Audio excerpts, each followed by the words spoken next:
Good evening to all. This is Pratima Singh और मेरे channel पोल path पे एक बार आपका फिर से स्वागत है। यहाँ पर आप एमपी सेट एंड नेट से रिलेटेड क्वेश्चन की प्रैक्टिस करेंगे। ये लाइव टेस्ट है। आंसर देना आप सभी के लिए ज़रूरी है। आंसर से फिक्सेशन होता है, प्लस हमारा फोकस भी वहाँ पर मेंटेन रहता है, क्योंकि जब हम आंसर देने की मूड में होते हैं तो पूरा ध्यान हमारा क्वेश्चन और आंसर पे वहाँ पर फोकस्ड होता है।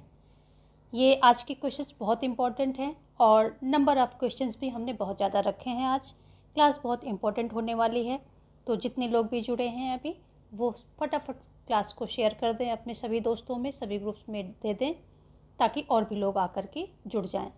और क्लास को लाइक भी कर दें, क्योंकि फिर आप पढ़ाई में तल्लीन हो जाते हैं और सेशन को लाइक करना भूल जाते हैं। तो चलिए आज का पहला क्वेश्चन देखते हैं।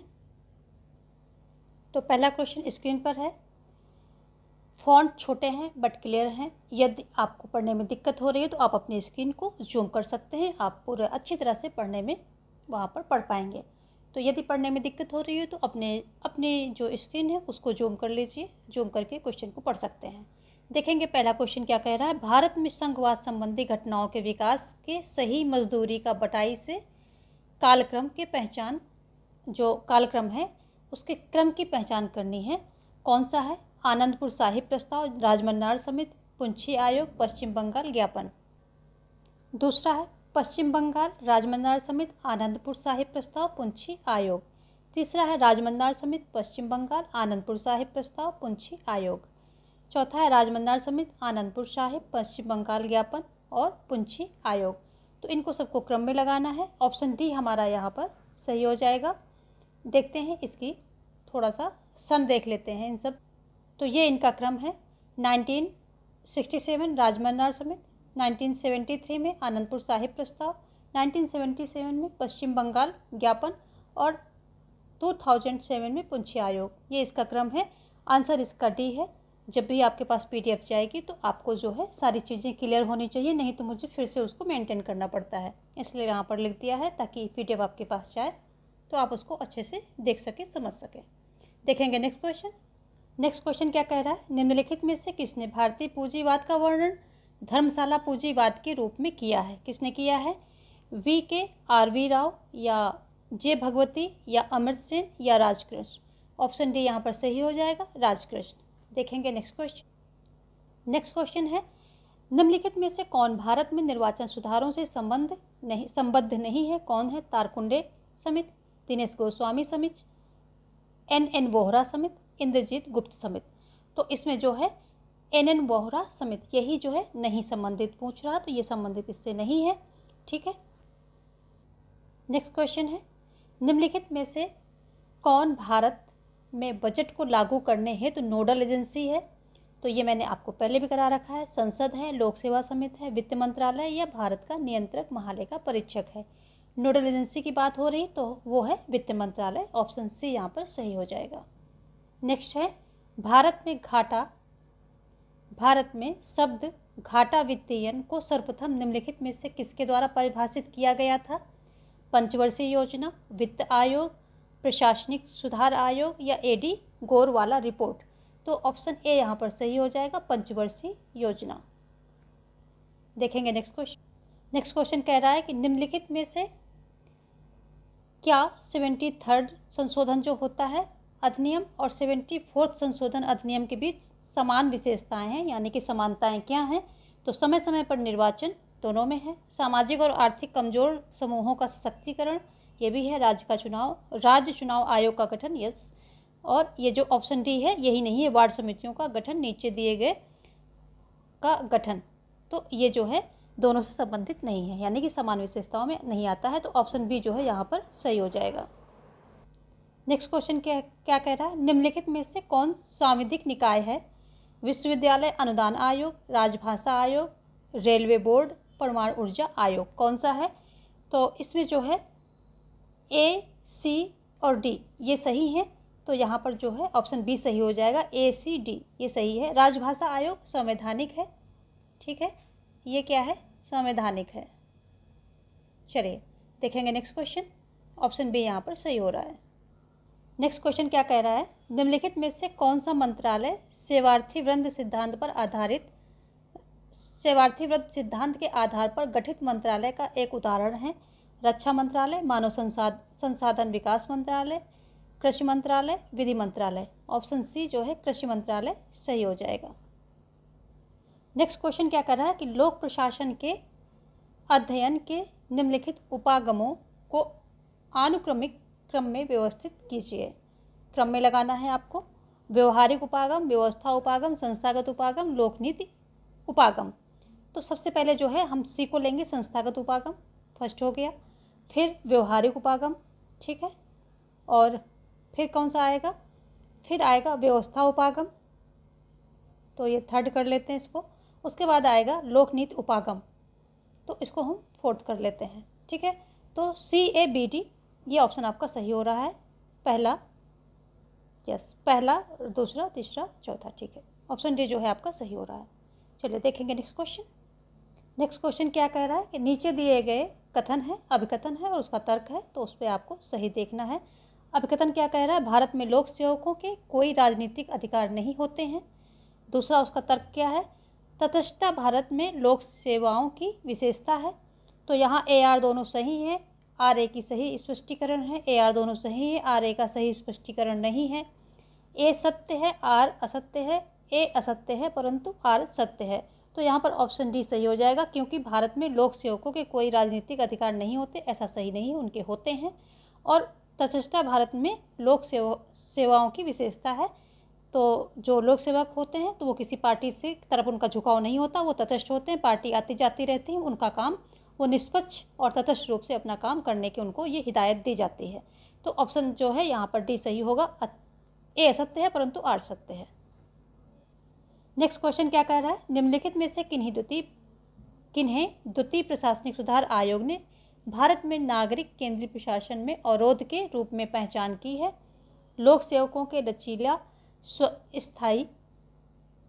स्वस्थायीकरण तथा अभ्यांतरित अवलोकन का दृष्टिकोण।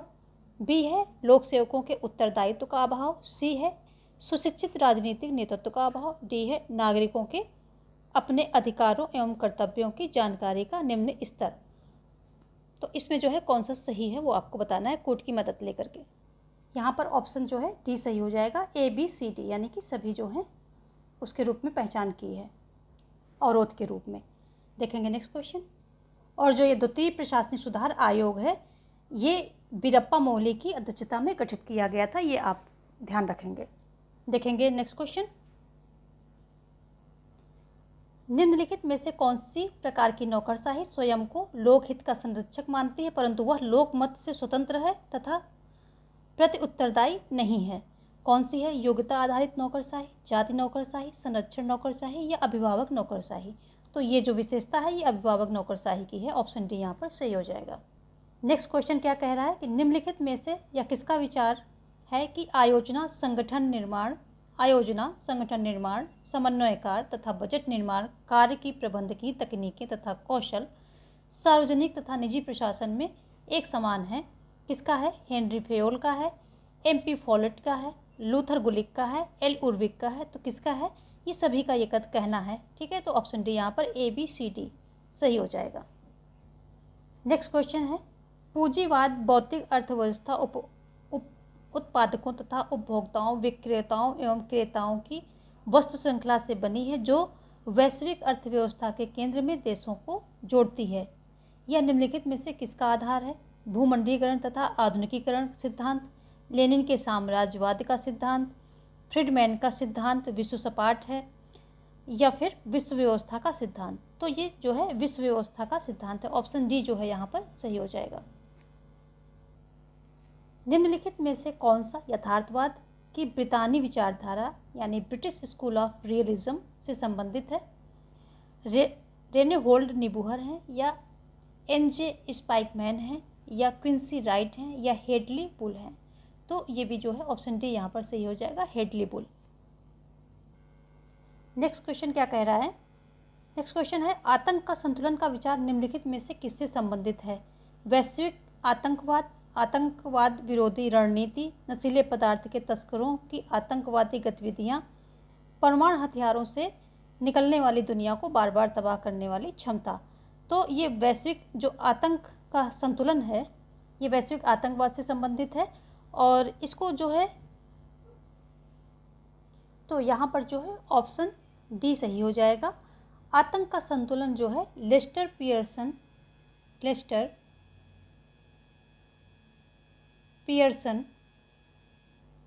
के द्वारा जो है ये शब्द गढ़ा गया है। ठीक है, गढ़ा गया, इनके द्वारा ये शब्द जो है गढ़ा जाता है और ये संबंधित है परमाणु हथियारों से निकलने वाली दुनिया को बार बार तबाह करने वाली क्षमता। ऑप्शन डी यहाँ पर सही हो जाएगा। चलिए नेक्स्ट देखेंगे, निम्नलिखित में कौन शक्ति संतुलन की मुख्य धारणा नहीं है? राज्य प्रमुख राष्ट्रीय हितों की सुरक्षा के लिए दृढ़ संकल्प है, प्रमुख राष्ट्रीय हितों को खतरा पैदा हो सकता है। सी ऑप्शन है राज्यों की सापेक्ष सत्ता स्थितियों का मापन किया जा सकता है। डी है राज्य दूसरों के व्यवहार का मूल्यांकन करने हेतु नैतिक मानदंडों को लागू करते हैं। तो जो है ऑप्शन डी है, यही नहीं है, बाकी सभी हैं। और तो यहाँ पर जो है ऑप्शन डी सही हो रहा है। इसका जो है शक्ति संतुलन की अवधारणा का प्रतिपादन मार्टिन कापलान के द्वारा किया गया है। इन्होंने इसका जो है इस धारणा यानी कि ये शक्ति संतुलन के विचार जो है इनकी पुस्तक a system and process in international politics इसमें दिया है। 1957 में ये बुक आती है। इसी में जो है इन्होंने इस चीज़ का बताया है, इसके बाद शक्ति संतुलन के बारे में बताया है। किसने? मार्टिन कापलान ने।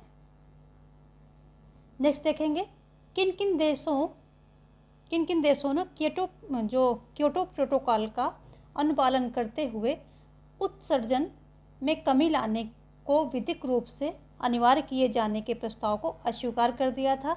भारत ने किया था, या चीन ने किया था, या भारत और चीन दोनों ने किया था, या स्वीडन ने किया था? तो भारत और चीन ये दोनों देशों ने कर दिया था, इस प्रोटोकॉल को जो है अस्वीकार कर दिया था। क्योंकि जो इनका कहना था कि जो उत्सर्जन में ये इतना ज़्यादा उत्सर्जन हुआ है, ये जो औद्योगिक ये देश हैं जहाँ पर औद्योगिक क्रांति बहुत पहले आ गई थी, तो उन्होंने किया है, तो उनकी जिम्मेदारी ज़्यादा बनती। हमने तो इतना किया नहीं और आज भी हमारा जो है ये उत्सर्जन इस प्रकार का जो कि वातावरण में ये ग्रीन हाउस गैसेस वगैरह कर रहा है और इन सब चीज़ों से रिलेटेड जो भी हैं, तो ये उत्सर्जन भारत मानता है कि ये अभी भी जो है कमी करता और कर भी रहा है। पश्चिमी देश ज़्यादा पहले भी इन्होंने ज़्यादा किया और अभी भी ज़्यादा ही कर रहे हैं। नेक्स्ट क्वेश्चन है, यूएसएसआर के किस नेता ने शांतिपूर्ण सह अस्तित्व की नीति शुरू की थी? तो किसने शुरू की थी? मिखाइल गोर्बाचोव ने, एन खुश्चेव ने, या एल ब्रेजनेव ने, या जोसेफ स्टालिन ने? तो ये एन खुश्चेव यानी कि बी ऑप्शन यहाँ सही हो जाएगा। 1953 में इन्होंने ये नीति शुरू की थी। नेक्स्ट क्वेश्चन है, शीतकाल की समाप्ति पर फ्रांसिस फुकुयामा ने इतिहास का अंत लेख दिया था, यानी कि अपना विचार दिया था, जिसका अर्थ है कि विश्व में अप्रकट घटनाएं अब नहीं होंगी। बी है वैश्विक स्तर पर तनाव तथा टकराव अब नहीं होगा। सी है सैद्धांतिक संघर्ष अब समाप्त हो चुका है। डी है सैद्धांतिक संघर्ष नए उत्साह के साथ होगा। तो ऑप्शन सी यहाँ पर सही हो जाएगा, सैद्धांतिक संघर्ष अब समाप्त हो चुका। इसका दूसरी तरह से पूछते हैं कि ये किसकी लड़ाई थी? तो ये विचारधाराओं की लड़ाई थी। चलिए देखेंगे नेक्स्ट क्वेश्चन। नेक्स्ट क्वेश्चन कह रहा है कि शांति कार्यक्रम के लिए नाटो की भागीदारी का उद्देश्य था। ऑप्शन ए है भूतपूर्व पूर्वी गुट के राज्यों को इस संगठन में शामिल करना, बोस्निया में सर्बों की समस्या सुलझाना, या यूगोस्लाविया के विरुद्ध सैन्य कार्रवाई कार्यान्वित करना, या सीरिया में अल असद शासन के विरुद्ध कार्रवाई करना। तो शांति कार्यक्रम के लिए नाटो की भागीदारी का उद्देश्य क्या था? कि भूतपूर्व पूर्वी गुट के राज्यों को इस संगठन में शामिल करना था। भूतपूर्व जो पूर्वी गुट थे उनको जो है इस संगठन में शामिल करना था, यही इसका उद्देश्य था। देखेंगे नेक्स्ट क्वेश्चन। नेक्स्ट क्वेश्चन है, निम्नलिखित में से किस घटना को शीत युद्ध की समाप्ति का संकेत माना जाता है? तो कौन सा माना जाता है?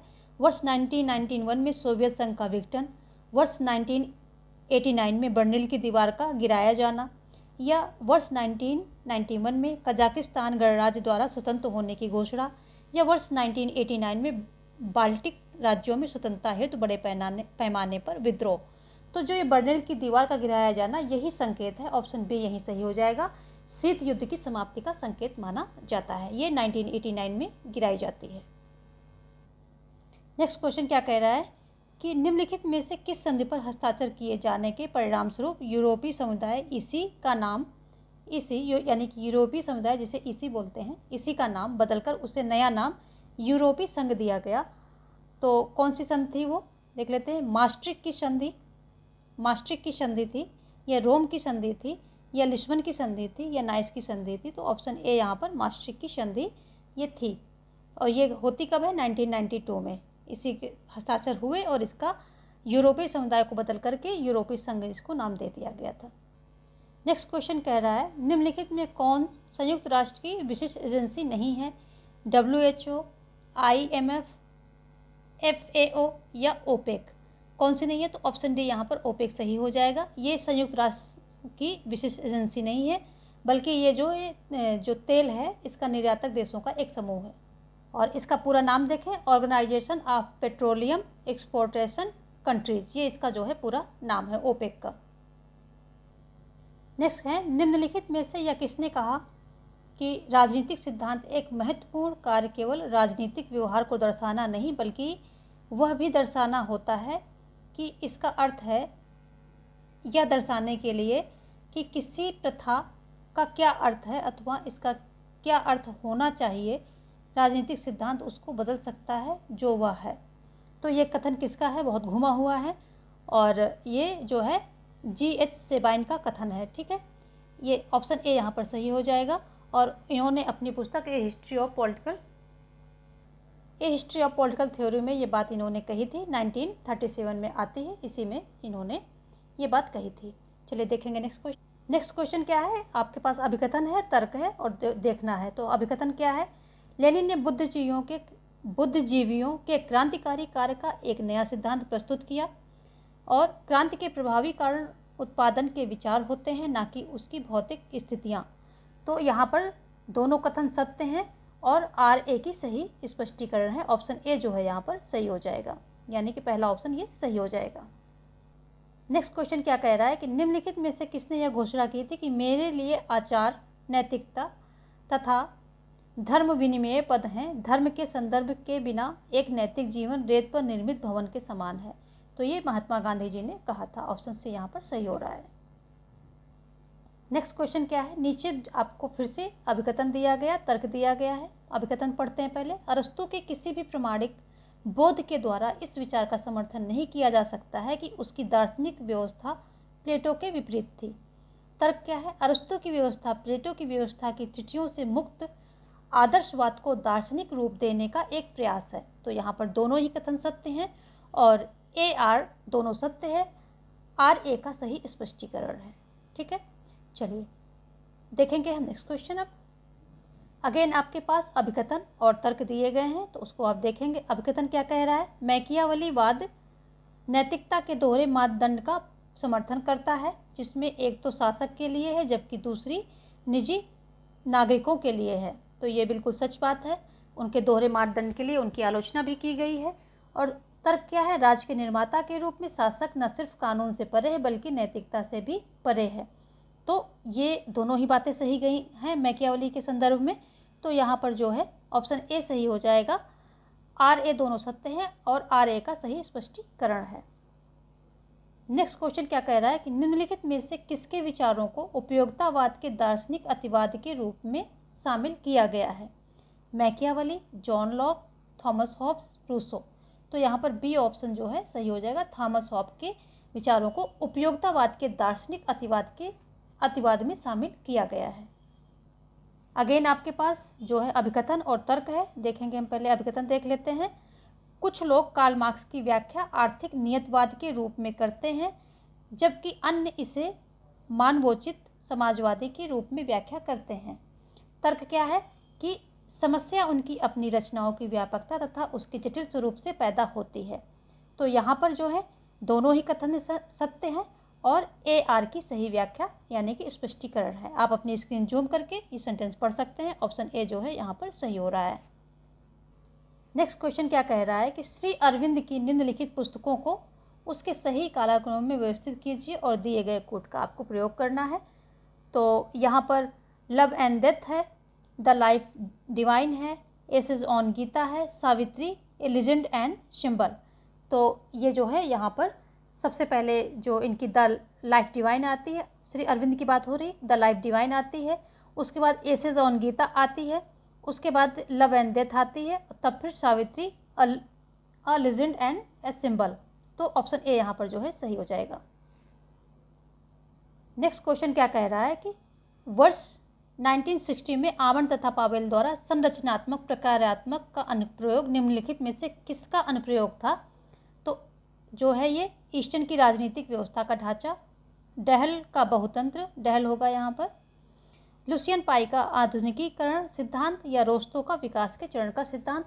तो ये हमने आपको प्रैक्टिस में करा रखा, कई सारे क्वेश्चन प्रैक्टिस में कराए हैं, पर ये जो है हमने करा रखा कि ये जो ईस्टर्न का राजनीतिक व्यवस्था का ढांचा था, इसी में जो है इन्होंने बोला था ये अधूरा है और अपना ये संरचनात्मक प्रकारात्मक का अनुप्रयोग इन्होंने किया था। तो ठीक है, ये ऑप्शन ए यहाँ पर जो है सही हो जाएगा। देखेंगे नेक्स्ट क्वेश्चन। अब नेक्स्ट क्वेश्चन क्या कह रहा है कि अर्थशास्त्र मूल्य मुक्त है परंतु राजनीतिक अर्थव्यवस्था 18वीं सदी के वैचारिक पराजय के संदर्भ में शुरू होती है। यह कथन किसका है? मार्क्स का है, केन्स का है, सुम्पीटर का है, या अमर्त्य सेन का है? तो ये जो है सुम्पीटर का है। A theory of development, a theory of economic development में इन्होंने ये बात कही है, इनकी पुस्तक है। नेक्स्ट क्वेश्चन क्या कह रहा है, निम्नलिखित में से कौन निम्नलिखित में से कौन उदारवादी संविधानवाद का अभिन्न अंग नहीं है? व्यक्तिवाद स्वतंत्रता, व्यक्तिगत स्वतंत्रता, सहिष्णुता तथा सम्मति, बहुमतवाद, अल्पसंख्यकों के अधिकार। तो ऑप्शन सी जो यहाँ बहुमतवाद है यही सही हो जाएगा, यही उदारवादी संविधानवाद का अभिन्न अंग नहीं है, बाकी सभी हैं। आज के लिए इतने ही क्वेश्चन रखेंगे और